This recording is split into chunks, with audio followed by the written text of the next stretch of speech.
देश में भले ही कोरोना की महामारी की वजह से लोग त्रस्त हो गए हों, लेकिन उत्तर प्रदेश के हालात इन सब से बहुत हटकर हैं।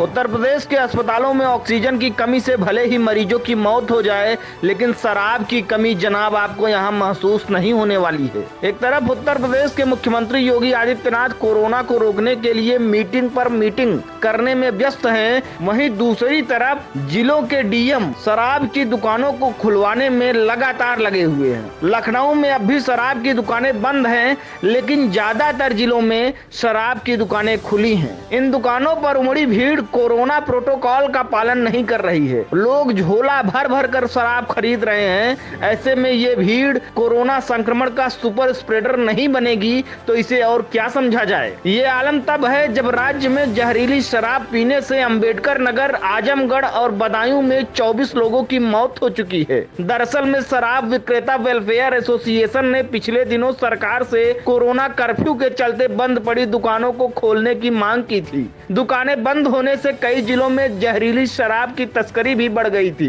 कई जिलों के डीएम के पास शराब की दुकानों को खोलने के लिए आबकारी विभाग से चिट्ठी भी आ गई, जिसके चलते प्रदेश में शराब की दुकानों को खोलने का फैसला योगी सरकार ने डीएम पर छोड़ दिया। वहीं माना जा रहा है कि राजस्व के नुकसान से बचने के लिए ये कदम उठाया गया है। अब मेरठ की बात कर लेते हैं। मेरठ की सड़कों पर ऐसा लगने लगा है कि शराब के ठेकों ने कोरोना संक्रमण के कहर को बहुत पीछे छोड़ दिया है। शराब के ठेके खुले तो लोगों की भीड़ उमड़ पड़ी। 2 गज की डिस्टेंसिंग तो दूर, 2 इंच का फासला भी कहीं नजर न आया। लोग बैग और झोलों में शराब की बोतलें भर कर ले जाते नजर आए। इतना ही नहीं, दिल्ली रोड के शराब के ठेके पर तो 2 पुलिसकर्मी वर्दी पहने 4-5 बोतल खरीदते नजर आए।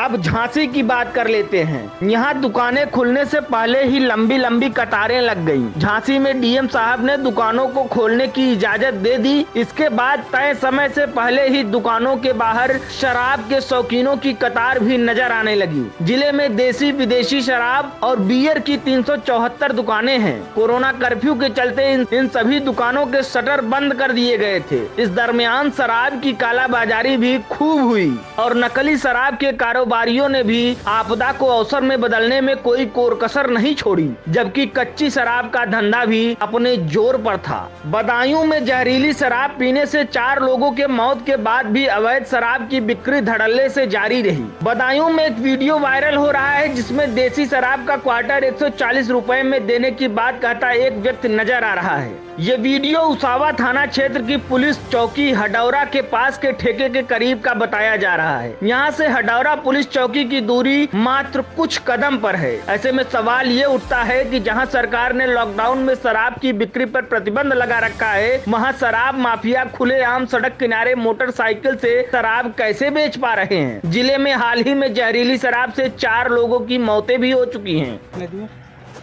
80 रुपए है सही लग रहा यार। तो यार चाबी का निकाल लिया, किसने दिए? तो चाबी यार का निकाल ली। 1 मिनट रुकिए, गाड़ी नंबर नोट करो भैया। फ्रंट कैमरा चालू है मेरे, चिंता मत करो। नाम क्या है आपका? मेरा नाम कृष्णा है। तो यार चाबी तो दे दे यार मेरी। कई क्वार्टर में देखे जाऊँ। चौकी साहब को फोन लगाइए, रुको मैं लगा रहा हूँ। बस 1 सेकंड चाबी दे दे यार। जे आओ थाने चल रहे हैं। थाने ले चलो ना, थाने चौकी ले चलो। क्वार्टर दे दो, क्वार्टर दे दो, आप कोई दिक्कत नहीं है। जाइए आप।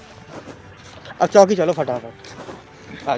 बहराइच में दुकान खुलते ही शराब की दुकानों पर शराबियों का उमड़ा जनसैलाब बहुत कुछ स्पष्ट कर देता है। लगातार बंदी के बाद मंगलवार को शराब की दुकान खुलने से एकाएक इतनी भीड़ उमड़ पड़ी कि लोग सुबह से ही दुकानों पर जम गए। बहुत से लोग पूरे हफ्ते के लिए शराब खरीद ले गए, जिससे कहीं से कोई कमी न होने पाए। अब जरा सुल्तानपुर से आपको मुखातिब कराते हैं। सुल्तानपुर में शराब बिक्री के नाम पर दबंग दुकानदार मनमानी वसूली कर रहे हैं। ज्यादातर शराब की दुकानों पर भीड़ लगी रही, लेकिन जिला प्रशासन मौन है। जिले के कई क्षेत्रों में अंग्रेजी व देसी शराब की बिक्री ज्यादा दामों पर की जा रही है। दुकानदार प्रिंट रेट से 2 गुना दाम पर शराब बेच रहे हैं। एसोसिएशन ने मुख्यमंत्री को पत्र लिखकर शराब की दुकानों को खोलने की इजाजत मांगी थी। एसोसिएशन का कहना था कि बंदी की वजह से रोजाना 100 करोड़ का नुकसान हो रहा है। साथ ही उनका तर्क था कि कोरोना कर्फ्यू की गाइडलाइन में भी दुकानों के बंद करने का कोई जिक्र नहीं है। अब ऐसे में सवाल ये उठता है कि क्या सरकार को लोगों की जान की नहीं कमाई की चिंता है? सरकार ने 2021-22 में आबकारी से 34,500 करोड़ के राजस्व का लक्ष्य रखा है। इसके लिए इस साल आबकारी नीति में भी बड़ा बदलाव किया गया है। 2020-21 में अनुमानित राजस्व 28,340 करोड़ रुपए के मुकाबले 2021-22 के लिए अपेक्षित 34,500 करोड़ रुपए है। सरकार को दिए प्रस्ताव में आबकारी विभाग ने कहा कि अप्रैल से शुरू हुए नए सत्र में शराब की बिक्री रुकने से हर महीने करीब 29 करोड़ रुपए का राजस्व का नुकसान होगा, जो प्रदेश में आर्थिक संकट पैदा कर देगा। इस भारी भरकम आमदनी के लिए सरकार ने संक्रमण के फैलाव को नजरअंदाज कर दिया और शराब की बिक्री का आदेश जारी कर दिया। देश और दुनिया की बाकी खबरों के लिए जुड़े रहिए हमारे साथ, देखते रहिए NBC हिंदी।